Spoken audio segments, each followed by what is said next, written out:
जंग रोकना चाह रहे हैं अमेरिका और इजराइल? देखिए, किसी जंग ने बिलाखिर रुकना होता है, गजा की भी रुकी जाके। ये कोई जंग भी जो है ना, मेरा मतलब है आखिर उसमें सीज फायर तो होना होगा ना। कौन से मुमालिक मुज़म्मिल साहब इन्वॉल्व हैं जो रुकवाने के लिए कोशिशें कर रहे हैं? तो मैं नहीं समझता कोई मुल्क इस तरह का कोई ट्रैक टू डिप्लोमेसी में आप कहेंगे ईरान से बात हो रही है, अरब कंट्रीज भी नहीं अभी कोई देखिए मुस्लिम ममालिक कोई किरदार नहीं अदा कर रहे। उसकी वजह कि मुस्लिम ममालिक पर खुद बमबारी हो रही है, और वो तो अब चाहते हैं कि एक दफ़ा ईरान का जो है सिस्टम गोल कर दिया जाए, ताकि ये तो अब हमारे ऊपर मुस्तकिल थ्रेट हो जाएगा। इसकी इसराइल से लड़ाई हो या ना हो, ये हम पर ज़रूर मिसाइल चलाता रहेगा। पता लगे इसराइल से सुलह कर लिया और पड़ेगी ना उनको भी कोई पोजीशन कि इजराइल का साथ देना है, या फिर आज जो सबसे बड़ी बात है कि इसराइली प्राइम मिनिस्टर नेतन्याहू ने शेख अल नहयान को कॉल की है कि 4000 इसराइली इस वक्त यूएई में हैं, आप इनको फौरी तौर पे इसराइल रिपेट्रिएट करें। हम इनको यूएई में नहीं रखना चाहते। इसका मतलब यूएई सेफ तो नहीं है। उन्होंने कहा कि हमारे बंदे निकाल दो। इस तरह ही टेक्निकल तो यूएई के अपने लोग कहाँ जाएंगे? नेतन्याहू तो खुद भी जहाज के चक्कर काट रहे हैं, उनकी अपनी जिंदगी को इस टाइम बड़े खतरे लाहक हैं, जो इसराइल में हो रहा है उन्हें समझ ही नहीं आ रहा। मैं आप मीम्स पे ना जाएं, मैं मीम्स नहीं, उनके पास बड़ा इंटेलिजेंस एटॉमिक प्रूफ बम्पर मौजूद है जिसको कोई खतरा नहीं है। वो जंगों के लिए बनाए गए बम्पर, जैसे इस वक्त ईरानियन सारी लीडरशिप महफूज है ना। खामनाई साहब के बाद कोई ऐसा लीडर तो नहीं अमेरिका क्लेम कर सकता कि उसने मारा है। नहीं, कोशिशें हैं। नहीं, उसकी वजह है कि सब सेफ हो गए ना। खामनाई साहब अपने ऑफिस में बैठे थे, लास्ट जून में भी खामनाई साहब एक सेफ प्लेस पे चले गए थे। हर मुल्क ने अपनी लीडरशिप को प्रोटेक्ट करने के लिए सेफ बंकर्स बनाए होते हैं। ईरान ने भी बनाए हुए हैं, इसराइल ने भी बनाए हुए हैं, अमेरिका ने भी बनाए हुए हैं, पाकिस्तान ने भी बनाए हुए हैं कि जंग होगी तो हम क्या करेंगे। ये एसओपीज मौजूद होते हैं।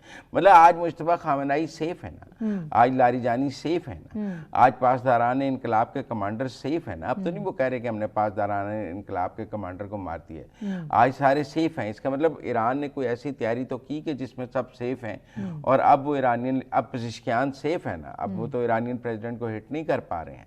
तो इसलिए मेरा ज़ाती तौर पे ये ख्याल है कि वो तो सब ने अपनी लीडरशिप का तहफ़्फ़ुज़ तो करना है, लेकिन ईरानियन जंग में जो नए मोड़ आ रहे हैं वो सब के लिए बड़े ख़तरनाक हैं। देखिए ना, पाकिस्तान में भी तेल का क्राइसिस अपनी जगह मौजूद है। हमने बड़ी मुश्किल 4 जहाज़ लिए और उनके लिए भी हमें टैंकर नहीं मिल रहे थे। हमने पाकिस्तान नेशनल शिपिंग कॉरपोरेशन के टैंकर भेजे और उन टैंकर से हमने तेल मंगाया पाकिस्तान के लिए। तो इसलिए ईरान की ये लड़ाई जो है वो पूरी दुनिया को अपने लपेट में लेती हुई नज़र आ रही है। बिल्कुल ठीक है मुज़म्मिल साहब। अब सूरत हाल पाकिस्तान की और खैबर पख्तूनख्वा के मुख्तलिफ इलाकों में सिक्योरिटी फोर्सेज ने ऑपरेशन किया है, और अफगानिस्तान के साथ जिस तरह से जंग हमारी पहले से छिड़ी हुई है, भारतीय हमायत याफ्ता 13 दहशतगर्द हलाक किए गए हैं। मुसलसल प्रॉक्सीज़ के ख़िलाफ़ हमारी सिक्योरिटी फोर्सेज लड़ रहे हैं। उनको फॉर श्योर सल्यूट तो बनता है उनके लिए, लेकिन जिस महाज पर जंग पाकिस्तान लड़ रहा है, भारत किसी भी किस्म का फॉल्स फ्लैग करके इस जंग को मज़ीद आगे बढ़ा सकता है? What do you think? देखिए, मेरे ख्याल में भारत तो नहीं भारत इस जंग में अब इंटरफेयर नहीं करेगा। भारत के अपने हालात कुछ ठीक नहीं है। आप देखिए ना, रूस ने भी उसे डिस्काउंटेड तेल देने से इनकार कर दिया है। ईरान से उसे नहीं मिल रहा, वेनेजुएला से उसे नहीं मिल रहा। वो एक बड़ा मुल्क है, उसके हमसे बड़े मसाइल हैं। उसकी तेल की ज़रूरत है, LNG की ज़रूरत है, LPG की ज़रूरत पाकिस्तान की निस्बत बहुत ज़्यादा है। ज़ाहिर है हम तो 4-5 टैंकर खरीद के तो 8 दिन गुजार लेंगे। उसने तो 100 के 100 हज़ारों टैंकर खरीदने हैं। 1 अरब की आबादी है। तो मैं नहीं समझता इंडिया इस वक्त इसमें कोई अफगानिस्तान के लिए आएगा। देखें, कोई किसी के लिए नहीं आता। चीन और रूस ईरान के लिए नहीं आए। पाकिस्तान ने भी अपनी लड़ाई खुद लड़ी है, अफगानिस्तान ने भी खुद लड़नी है, ईरान ने भी खुद लड़नी है। ये बात समझें जी। अब सूरत हाल ये है कि हमें अफगानिस्तान के अंदर पोटेंशियल हाई वैल्यू टारगेट्स को अब निशाना बनाना होगा। हमने पाकिस्तान के अंदर उनके टारगेट्स को हम निशाना बना रहे हैं, जैसे कि हम खारजीज़ को मार रहे हैं। हमें अफगानिस्तान के अंदर भी खारजीज़ को मारना होगा, तब ही ये जंग जीती जा सकती है। लेकिन एक बात ज़रूर है कि जब से पाकिस्तान ने अफगानिस्तान पर सर्जिकल स्ट्राइक्स की हैं, तब से ये जो दहशतगर्द तंजीमें हैं, इनकी बड़ी दहशतगर्दी की कार्रवाई करने की सलाहियत मुतासर हुई है। और आप समझे ना कि वो बयान तो बहुत देते थे कि हमारे पास 500 खुदकुश बम्बार हैं। आपको पता है अफगानी बयान देते थे। अभी भी मुल्ला याकूब ने एक इंटरव्यू में कहा है कि हम इस्लामाबाद को हिट करेंगे। वो खुदकुश बम्बारों से ही है। लेकिन कहीं ना कहीं नेटवर्क टूटना के आसार भी हमें नज़र आ रहे हैं कि नेटवर्क टूटा है, کیونکہ اب وہ جو ہے نا کارروائیوں میں وہ تسلسل نہیں ہے دہشت گردی کی، وہ نیچے آئی ہیں دہشت گردی، بلوچستان میں بھی نیچے آئی ہے اور کے پی میں بھی نیچے آئی ہے، اور یہ جو آئی بی او آپریشنز ہیں وہ جو ہیں پاکستان کے انٹیلیجنس بیسڈ آپریشن، ان کی کامیابیوں کا جو تسلسل ہے وہ بھی بڑا ہے، اور ہم اب چن کر مار رہے ہیں۔ اب تو دیکھو نا، پچھلے دن انہوں نے کہا کہ اب تیرا میں بھی کوئی بڑا آپریشن کرنے کی ضرورت نہیں ہے، ہم انٹیلیجنس بیسڈ آپریشن سے ہی تیرا کلیئر کر لیں گے۔ تو میرے خیال میں اس حوالے سے پاکستان کو کافی کامیابی حاصل ہوئی ہے۔ بالکل ٹھیک ہے۔ امریکن فورسز نے بمباری میں ایران میں ایک ڈی سیلیٹیشن پلانٹ جو پانی دیتا ہے سمندر کا پانی صاف کر کے، اس کو نشانہ بنایا، جس کے وہاں کی کچھ آبادی پانی سے محروم ہو گئی ہے۔ اب اس کے جواب میں ایران نے کہا ہے کہ ہم بھی خلیجی ممالک کے اور ارد گرد کے تمام ممالک کے ڈی سیلیٹیشن پلانٹس کو نشانہ بنائیں گے۔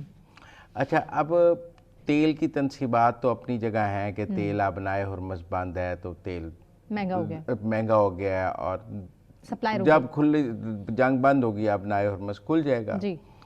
اچھا، ٹیکنیکلی یہ جو پانی والا معاملہ ہے نا، یہ تیل سے بھی خطرناک ہے۔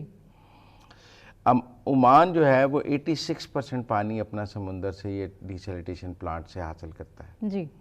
سعودی عرب 70% پانی اپنا ڈی سیلیٹیشن پلانٹ سے حاصل کرتا ہے، آپ سمجھیں۔ یو اے ای بھی اس طرح اپنا 80% پانی وہاں سے حاصل کرتا ہے۔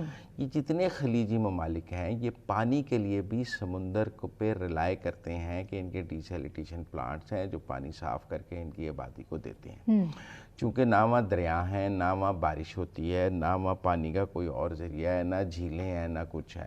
یہ سمندر کا کھارا پانی ہے جو وہ صاف کرتے ہیں اور پینے کے قابل بناتے ہیں۔ اور یہ اب ان جو ڈی سیلیٹیشن پلانٹس ہیں ان پر تو کوئی انٹرسیپٹرز نہیں لگے ہوئے۔ دیکھیں نا، آئل ریفائنریز پہ آپ نے انٹرسیپٹرز لگا لیے، بیسس پر انٹرسیپٹرز لگا لیے، کسی کو اندازہ ہی نہیں تھا کہ جنگ تیل سے ہوتی ہوئی پانی پہ پہنچ جائے گی۔ اور اگر آپ یہ دیکھیں، اگر یہ پانی کے پلانٹ ایک ویلڈ ٹارگٹ بن جاتے ہیں کہ آپ نے ایران میں پانی کا پلانٹ اڑایا، ایران کہتا ہے ہم جواب میں پانی کے پلانٹس اڑائیں گے، تو خطہ تو بغیر پانی کے ہو جائے گا، پانی کے ہو جائے گا۔ اور پانی کا بحران تیل سے بڑا بحران ہے، کشیدہ ہوتی جا رہی ہے مسلسل، ٹھیک ہے نا۔ تو اس لیے میرا یہ تھا کہ یہ جو لڑائی میں اب نیا پہلو آیا ہے کہ یہ پانی کے پلانٹس کو نشانہ بنانے کا، اور اگر ہم یہ دیکھتے ہیں کہ ان جی سی سی کنٹریز کے پانی کے پلانٹس کو نشانہ بنایا جاتا ہے اور وہ یہ دوبارہ فوری تو لگ نہیں سکتے، آپ میری بات سمجھے، پینے کے پانی کے بغیر کیسے گزارا ہوگا۔ تو اس لیے میرا ذاتی طور پہ یہ خیال ہے کہ یہ جو ایک اینگل ہے اس کو سب کو دیکھنا چاہیے، اور یہ جو پانی وہ کہتے ہیں آئل کے تو پھر متبادل ہو جائے گا، کوئی الیکٹرک گاڑیاں بھی موجود ہیں جو تیل کے بغیر چلتی ہیں، کچھ دن تیل کے بغیر بھی رہ لیا جائے گا۔ دنیا میں عرب ملکوں کے علاوہ تیل کے دوسرے راستے ممالک بھی موجود ہیں جن کے پاس تیل ہے، روس کے پاس ہے، اور دنیا کے ممالک ہیں جن کے پاس تیل ہے جو کوئی تھوڑی بہت کمی پوری کر بھی دیں گے۔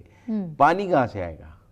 تو آپ میری بات سمجھیں۔ تو میرا پہلا تو پوائنٹ میں یہ بتانا چاہ رہا تھا کہ یہ جو امریکہ نے ایران میں ان کے پانی کے پلانٹ پہ حملہ کیا ہے، جس کے بعد ایران نے بھی جوابی وہاں پہ خطے میں پانی کے پلانٹس پہ حملے شروع کیے ہیں، اس کے نتیجے میں خطے میں پانی، پینے کے پانی اور استعمال کے پانی کی کمی شدید ہوگی، اور وہاں اب اتنی آبادیاں اس پانی کی بنیاد پر ہی تو آباد ہوئی ہیں۔ یہ جو صحرا تھے یہ آباد اس لیے ہوئے ہیں کہ یہاں پانی کی سپلائی آ گئی، کیونکہ ہزاروں لاکھوں سال سے انسان وہیں بستا ہے جہاں پانی ہوتا ہے۔